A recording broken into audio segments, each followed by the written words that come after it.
ಚೆನ್ನಾಗಿದ್ದೀರಾ ಅಂತ ಭಾವಿಸ್ತಾ ನನ್ನ ಈ ಒಂದು ವಿಡಿಯೋನ ಸ್ಟಾರ್ಟ್ ಮಾಡ್ತಾ ಇದ್ದೀನಿ. ಅದಕ್ಕೂ ಮುಂಚೆ ಯಾರೆಲ್ಲ ನನ್ನ ಚಾನಲ್ನ ಸಬ್ಸ್ಕ್ರೈಬ್ ಮಾಡ್ಕೊಂಡಿರೋ ಪ್ಲೀಸ್ ಹೋಗಿ ಸಬ್ಸ್ಕ್ರೈಬ್ ಮಾಡ್ಕೊಂಡು ಬನ್ನಿ. ಲೈಕ್ ಶೇರ್ ಕಮೆಂಟ್ ಮಾಡೋದನ್ನು ಮರಿಬೇಡಿ. ಬನ್ನಿ ಇವಾಗ ಚಿಕನ್ ಸಾಂಬಾರು ಯಾವ ರೀತಿ ಮಾಡೋದು ಅಂತ ನೋಡೋಣ. ನಾನು ಚಿಕನ್ ಸಾಂಬಾರು ಮಾಡೋದಕ್ಕೆ 1.5 kg ಚಿಕನ್ ತಗೊಂಡಿದ್ದೀನಿ. 1 ಇಡಿ ಪುದೀನ, 1 ಇಡಿ ಕೊತ್ತಂಬರಿ ತಗೊಂಡಿದ್ದೀನಿ. ಹಾಗೆ 1 ದೊಡ್ಡ ಟೊಮೊಟೊನ ತಗೊಂಡಿದ್ದೀನಿ. ಇದು ಹೆಚ್ಚಾಕೋಕ್ಕೆ ಒಂದು ಸ್ವಲ್ಪ ಕೊತ್ತಂಬರಿ, ಒಂದು ಸ್ವಲ್ಪ ಪುದೀನ ತಗೊಂಡಿದ್ದೀನಿ. ಅರ್ಧ ಈರುಳ್ಳಿ ಒಗ್ಗರಣೆಗೆ ಹಾಕೊಳ್ಳೋಕ್ಕೆ ತಗೊಂಡಿದ್ದೀನಿ. ಹಾಗೆ 2 ಬೆಳ್ಳುಳ್ಳಿ ತಗೊಂಡಿದ್ದೀನಿ. 1 ಇಂಚು ಶುಂಠಿ ತಗೊಂಡಿದ್ದೀನಿ. 1 ದೊಡ್ಡ ಸೈಜ್ ಈರುಳ್ಳಿ ತಗೊಂಡಿದ್ದೀನಿ. ಹಾಗೆ ಚಕ್ಕೆ, ಲವಂಗ, ಕಾಳುಮೆಣಸು ತಗೊಂಡಿದ್ದೀನಿ. 1.5 kgಗೆ 10 ಒಣಮೆಣಸಿನ್ಕಾಯಿ, 5 ಬ್ಯಾಡಗೆ ಮೆಣಸಿನ್ಕಾಯಿ ತಗೊಂಡಿದ್ದೀನಿ. ಹಾಗೆ ಸ್ವಲ್ಪ ಕಾಯಿ ತುರಿ ತಗೊಂಡಿದ್ದೀನಿ. ಮೊದಲಿಗೆ ನಾನಿಲ್ಲಿ ಕುಕ್ಕರ್ನ ಬಿಸಿ ಮಾಡೋಕ್ಕೆ ಇಟ್ಟಿದ್ದೀನಿ. ಸ್ವಲ್ಪ ಎಣ್ಣೆನ ಹಾಕ್ಕೊಳ್ತಾ ಇದ್ದೀನಿ. ಈಗ ಇಟ್ಕೊಂಡಿರೋಂಥ ಈರುಳ್ಳಿನ ಇದರಲ್ಲಿ ಹಾಕ್ತಾ ಇದ್ದೀನಿ.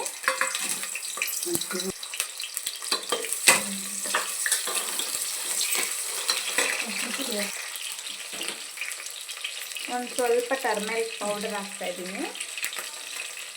1 ಟೀ ಸ್ಪೂನ್ ಆಗೋಷ್ಟು.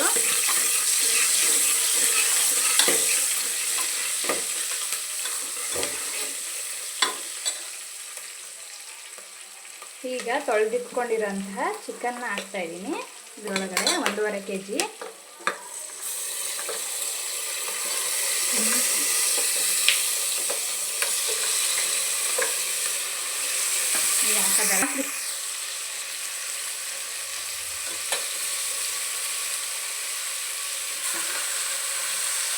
ಚೆನ್ನಾಗಿ ವಾಶ್ ಮಾಡ್ಕೊಂಡಿರುವಂತಹ ಚಿಕನ್ನು 1.5 kg ಇದು.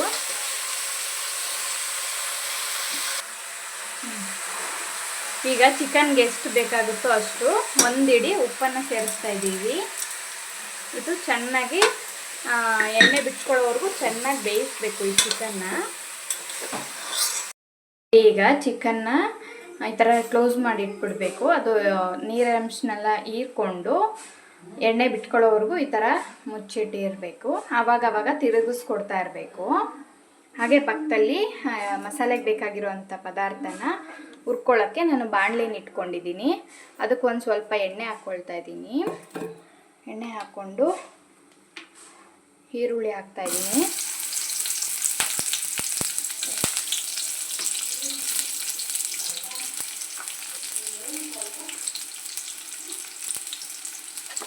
ಇದನ್ನು ಒಂದು ಸೆಕೆಂಡ್ ಚೆನ್ನಾಗಿ ಫ್ರೈ ಮಾಡಿಕೊಂಡು ಇದಕ್ಕೆ ಶುಂಠಿ ಹಾಗೂ ಬೆಳ್ಳುಳ್ಳಿನ ಸೇರಿಸ್ತಾ ಇದ್ದೀನಿ.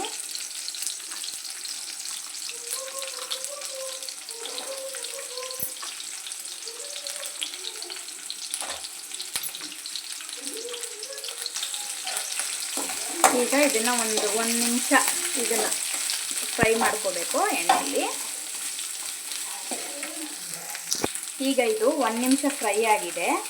ಇದಕ್ಕೆ ಒಣಮೆಣಸಿನ್ಕಾಯಿ ಹಾಗೂ ಬ್ಯಾಡಗೆ ಮೆಣಸಿನ್ಕಾಯಿನ ಸೇರಿಸ್ಕೊಳ್ತಾ ಇದ್ದೀನಿ. ಸೇರಿಸ್ಕೊಂಡು ಇದು 1 ನಿಮಿಷ ಇದನ್ನು ಫ್ರೈ ಮಾಡ್ಕೋಬೇಕು. ಚಿಕನ್ ಈ ರೀತಿ ನೀರು ಬಿಟ್ಕೊಂಡಿರುತ್ತೆ. ಇದನ್ನು ಆವಾಗ ತಿರುಗಿಸ್ಕೊಡ್ಬೇಕು. 1-2 ಸರಿ ತಿರುಗಿಸ್ಕೊಟ್ರೆ ಅಷ್ಟರಲ್ಲಿ ನೀರೆಲ್ಲ ಹೀರ್ಕೋಗ್ಬಿಡುತ್ತೆ. ಆವಾಗ ಎಣ್ಣೆ ಬಿಟ್ಕೊಳ್ಳುತ್ತಲ್ಲ, ಆವಾಗ ಮಸಾಲೆನ ರುಬ್ಬಿರೋಂಥ ಮಸಾಲೆನ ಇದಕ್ಕೆ ಹಾಕಬೇಕಾಗುತ್ತೆ. ಚಕ್ಕೆ, ಲವಂಗ ಹಾಗೂ ಕಾಳುಮೆಣಸನ್ನ ಸೇರಿಸ್ಕೋಬೇಕು. ಅದು ಸುಮ್ಮನೆ ಒಂದು ತಿರುಗಿಸ್ಕೊಟ್ಬಿಟ್ಟು ಟೊಮೊಟೊನ ಆ್ಯಡ್ ಮಾಡ್ಕೋಬೇಕು ಇದಕ್ಕೆ.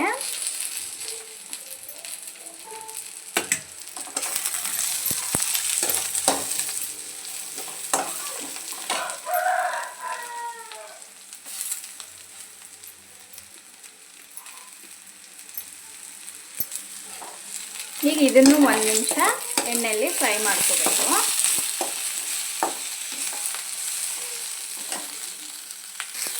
ಟೊಮೊಟೊ ಫ್ರೈ ಆದಮೇಲೆ 1 ಇಡಿ ಕೊತ್ತಂಬರಿ ಪುದೀನನ ಆ್ಯಡ್ ಮಾಡಿಕೊಂಡು ಅದನ್ನು ಜಸ್ಟ್ ಒಂದು 5 ಸೆಕೆಂಡ್ ಫ್ರೈ ಮಾಡಿಕೊಂಡ್ರೆ ಸಾಕಾಗುತ್ತೆ.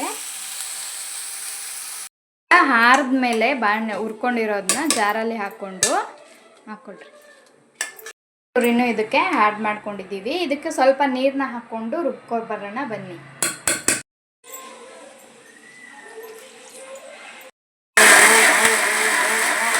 3 ಸ್ಪೂನು ಧನಿಯಾ ಪುಡಿ ಹಾಕ್ಕೊಳ್ತಾ ಇದ್ದೀವಿ ರುಬ್ಬೋದಕ್ಕೆ.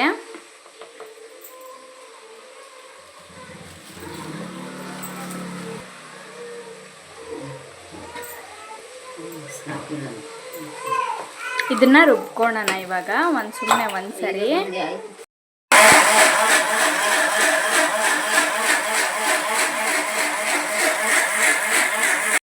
ಚಿಕನಲ್ಲೆಲ್ಲ ಎಣ್ಣೆ ಬಿಟ್ಕೊಂಡಿದೆ. ಇವಾಗ ಕಟ್ ಮಾಡಿ ಇಟ್ಕೊಂಡಿರೋಂಥ ಪುದೀನ ಕೊತ್ತಂಬರಿನ ಇದರಲ್ಲಿ ಸೇರಿಸ್ತಾ ಇದ್ದೀನಿ.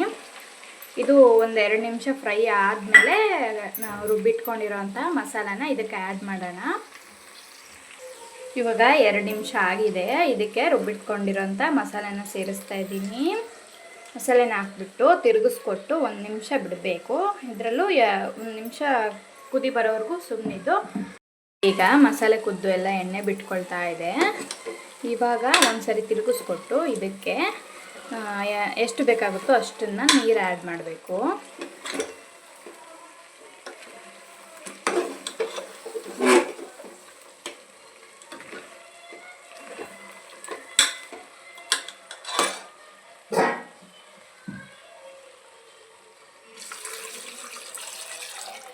ಜಾರ್ ತೊಳೆದಿರೋ ನೀರನ್ನು ಇವಾಗೆ ಆ್ಯಡ್ ಮಾಡಿದ್ದೀನಿ ನಾನು. ಇದನ್ನು ನೀರು ಹಾಕ್ಬಿಟ್ಟು ಒಂದ್ಸರಿ ತಿರುಗಿಸ್ಕೊಟ್ಟು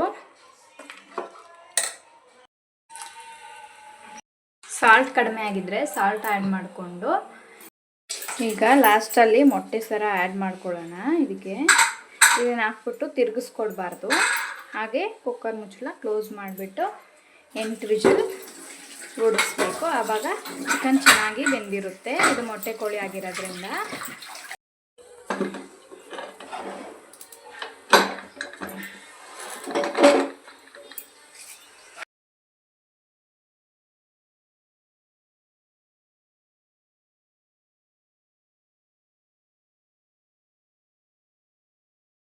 ಫ್ರೆಂಡ್ಸ್, ಮೊಟ್ಟೆ ಕೋಳಿ ಸಾಂಬಾರು ಯಾವ ರೀತಿ ಮಾಡೋದು ಅಂತ ನನ್ನ ಈ ಒಂದು ವಿಡಿಯೋ ಇಷ್ಟ ಆಗಿದ್ದರೆ ಪ್ಲೀಸ್ ಲೈಕ್, ಶೇರ್, ಕಮೆಂಟ್ ಮಾಡಿ. ಹಾಗೆ ನನ್ನ ಚಾನಲ್ನ ಸಬ್ಸ್ಕ್ರೈಬ್ ಮಾಡಿಕೊಂಡು ವಿಡಿಯೋಸ್ನ ನೋಡಿ ಅಂತ ಕೇಳ್ಕೊತೀನಿ. ನೆಕ್ಸ್ಟ್ ವಿಡಿಯೋದಲ್ಲಿ ಸಿಗ್ತೀನಿ. ಅಲ್ಲಿವರೆಗೂ tata, bye bye, take care, lots of love.